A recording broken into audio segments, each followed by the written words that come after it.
tahu akibat peristiwa di rumah Duren 3. 95 orang polisi diajukan ke kode etik. Dan ini peristiwa terbesar dalam sejarah kepolisian. Dan sekarang dari pernyataan saudara tadi, saudara menyudutkan kembali mengenai dari Mabes Polri. Sangatlah tidak adil dengan statement saudara seperti itu. Mohon maaf yang mulia, saya tidak pernah menyudutkan institusi Polri, di mana suami saya sangat mencintai institusi Polri dan seragamnya. Saya pun tidak pernah bersuara dan menyampaikan apa yang saya rasakan selama ini. Saya hanya diam saja karena saya ikhlas menjalankan semua ini, karena saya hanya berserah sama Tuhan. Bahwa ini adalah skenario dan rekayasa, maka dari itu kami dan keluarga sampai saat ini tidak bisa mempercayai siapapun yang ada di dalam persidangan, dalam hal ini terdakwa. Tetapi kami menaruh harapan besar kepada Richard Eliezer selaku justice kolaborator untuk mampu membuka. Tidak ada konfirmasi, jadi Richard tidak tahu lah itu keputusan, dan bahkan Richard tidak mengetahui apa isi perjanjian dengan LPSK. Saya pikir ini kan sangat aneh ya, padahal dia mengajukan diri sebagai justice collaborator tetapi tidak mengetahui isi perjanjian terkait dengan posisi justice collaborator. Makanya tadi kami ingatkan bahwa seorang justice collaborator itu keterangannya harus jujur dan harus konsisten untuk semua tingkat pemeriksaan. Jadi nggak bisa hanya di keterangan persidangan saja. Dalam salah satu pasalnya terang benderang bahwa pembuktian terjadi atau tidak terjadinya perbuatan pidana seksual tergantung pada 3 hal. Pertama, keterangan saksi dan atau korban. Yang kedua adalah keterangan dari ahli, misalnya pemeriksaan psikologis. Dan yang ketiga adalah keyakinan hakim. Nah, kalau kemudian kita berfokus berbicara tentang unsur yang kedua, yaitu keterangan ahli, dalam hal ini adalah pemeriksaan, maka mari kita buka terlebih dahulu apa sesungguhnya definisi hukum tentang perkosaan itu sendiri.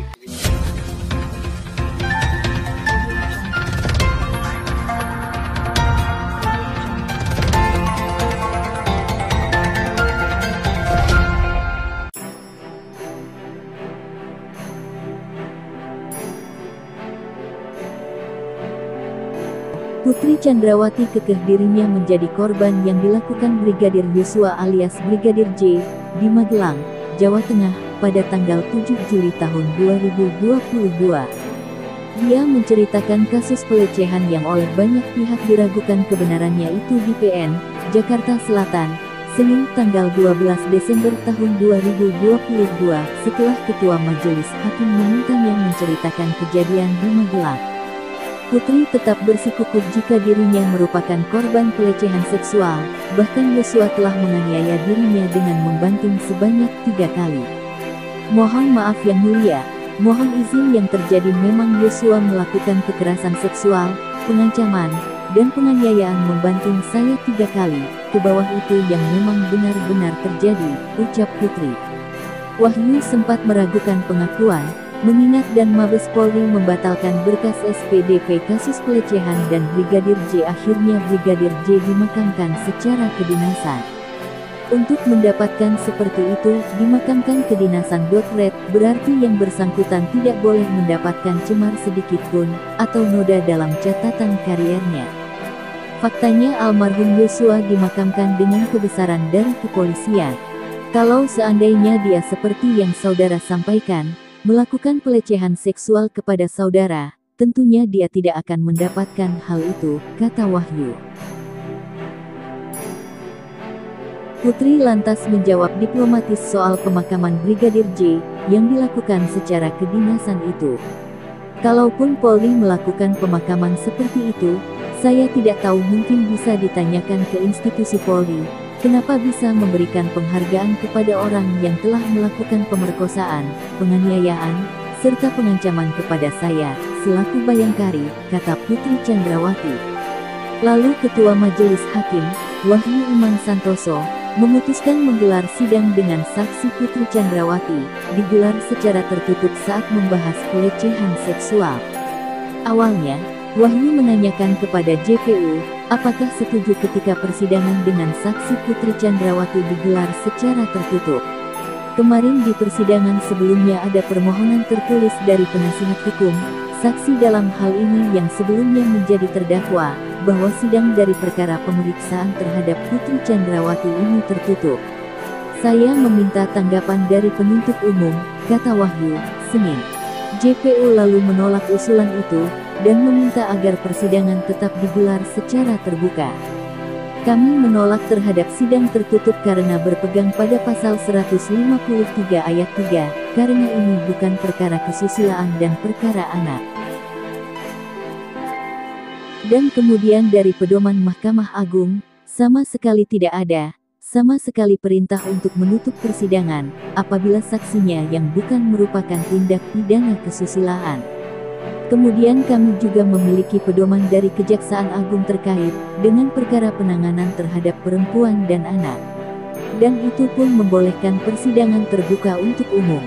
Jadi kami menolak persidangan ini tertutup, Yang Mulia, jawab JPU. Wahyu lalu terlihat berdiskusi dengan hakim anggota terkait hal tersebut. Hakim pun bertanya kepada Putri apakah keberatan jika sidang digelar terbuka, meski ada pembahasan soal pelecehan seksual. Putri Chandrawati mengaku keberatan atas hal itu dan meminta agar sidang digelar tertutup. Hakim kemudian memutuskan sidang kali ini digelar secara tertutup, jika dilakukan pemeriksaan terkait konten asusila.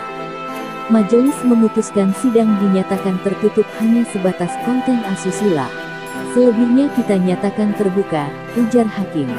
Kesaksian Putri Chandrawati ini sekaligus menimbulkan spekulasi bahwa ternyata Brigadir J, pada faktanya tidak benar telah melakukan pelecehan terhadap istri Sambo, melainkan hal tersebut hanya menjadi senjata yang digunakan sebagai dinding, guna melancarkan aksi pembunuhan berencana. Meskipun demikian, sejauh ini majelis hakim belum memberikan klarifikasi terkait kesaksian Putri Chandrawati, yang mengaku dipaksa oleh Ferdi Sambo, bikin laporan soal pelecehan Brigadir J. Selain itu, hakim maupun JPU, juga belum memberikan pembenaran mengenai pengakuan Ibu PC, yang bisa diartikan bahwa pada faktanya Brigadir J memang tak melakukan pelecehan kepada istri mantan Jenderal Bintang 2 itu, tapi dibuat skenario melakukan tindakan asusila tersebut, guna melancarkan aksi pembunuhan berencana. Hingga berita ini diturunkan, persidangan akan tetap dilanjutkan dengan agenda pemeriksaan sejumlah tersangka guna memberikan kesaksiannya, dalam mengungkapkan berbagai fakta yang masih tersembunyi. Hakim sentil kesaksian Putri Chandrawati, cerita Anda agak menyimpang. Hakim menilai kesaksian istri Ferdi Sambo, Putri Chandrawati menyimpang, dalam sidang 3 terdakwa, pembunuhan Brigadir, atau Yosua Huta Barat Brigadir J. Kesaksian yang dianggap menyimpang, itu berkaitan dengan keterangan Putri perihal isolasi di rumah dinas di Komplek Polri Duren 3. Awalnya, hakim bertanya tentang alasan Putri Chandrawati melakukan isoman di Duren 3, usai dari Magelang. Putri mengaku dia isoman karena memiliki anak berusia 1,5 tahun. Putri mengaku dia meminta Bribka Riki Rizal untuk mengantarkannya ke Duren 3. Ini ada sedikit cerita menyimpang dari saudara. Tadi saudara tegaskan, saya nggak ajak Riki, terus saudara sebelumnya nyatakan Riki dan Kuat tahu kondisi saya. Sekarang saudara bilang ajak Riki. Ini nggak linier, tutur Hakim Ketua Wahyu dalam sidang di PN Jaksel, Senin, tanggal 12 Desember tahun 2022. Karena Riki kan ajudan ikut ke Magelang, dan Riki senior, saya percaya sama dik Riki, kata Putri. Siapa aja yang ikut isoman? Tanya Hakim. Saya hanya ajak Riki, kata Putri. Faktanya, timpal Hakim. Saya baru tahu saat Bareskrim setel CCTV, kalau ada Richard, Yosua, dan Kuat, jawab Putri. Hakim pun menilai pernyataan Putri luar biasa. Sebab, CCTV bukti yang dipegang Hakim, selain dengan Riki, Putri juga bersama Kuat Ma'ruf, Richard Eliezer, dan Yosua tiba di Duren 3. Wah, luar biasa sekali, saudara, kan di situ ada Ricky, Richard, Kuat, dan Yosua, kata Hakim. Saya nggak pernah ajak mereka, bisa ditanya ke yang bersangkutan, saya nggak pernah ajak mereka, jawab Putri.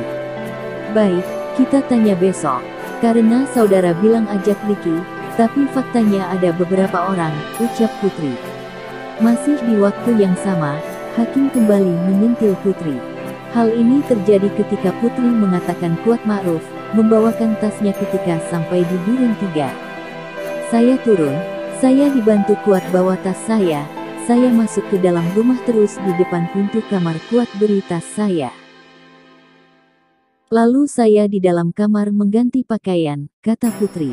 Tadi saudara katakan saudara nggak ajak Kuat, saudara katakan baru tahu ada Kuat setelah disetel CCTV oleh Bareskrim. Cetus Hakim.